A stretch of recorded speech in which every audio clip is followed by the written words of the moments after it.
হ্যাঁ সো বন্ধুরা, তো আজকে আমরা যে কাজটা করতেছি সেই কাজটা হচ্ছে এই যে এই গাড়িটার মূলত সমস্যা আমাদের এই ক্যারেংটা আছে বেঁকা ছিল, মানে আমরা একবার ফুলফিল স্টেট করে ফেললাম।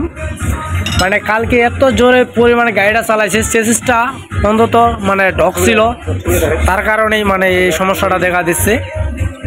মানে চেসিসটা ঢকের কারণে চেনটা পরে আনো এমন মানে গাড়ি গতিতে ছিল খুব, এই জন্য ক্যারেংটা বেঁকা হয়ে গেছে। এই যে এটা ভেঙে গেছিল, মানে ভেঙে মোটামুটি গেছে, কিন্তু তারপরে আমরা এটা মানে চালাইলাম।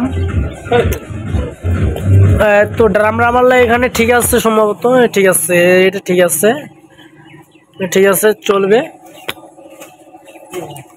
আপনারা যাদের চেসিসটা মানে একটু মানে আপনার প্রবলেম আছে চেসিসটার মধ্যে ঢক বা চেসিস একটু টাইল আছে, তে আপনারা তো দ্রুতগামীভাবে চালাবেন না, কারণ চেন পড়তে পারে।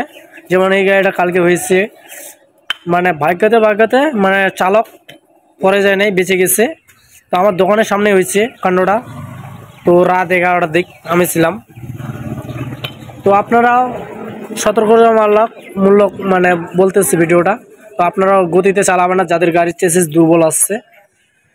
তো এইটুকু ভিডিওটা আমরা এটা সোজা করলাম, অনেক ডাং দেওয়ার পর হয়েছে, তো সোজা করলাম। আপনারা অনেকে প্রশ্ন করতে ক্যারেংটা কেন চেঞ্জ করে দিলেন না, বেকার হয়েছে, চেন পড়তে পারে না। ভাই ক্যারেংটা একটু ভালোই আছে, মানে নতুন ক্যারেং লাগাইছে, তো চালকের কারণে যার গাড়ি সে চালায়নি, অন্যজন চালাইছে, এই জন্য এই সমস্যা। তো ক্যারেংটা আমরা মেরামত করলাম, আশা করি চলবে। তো ভালো থাকবেন।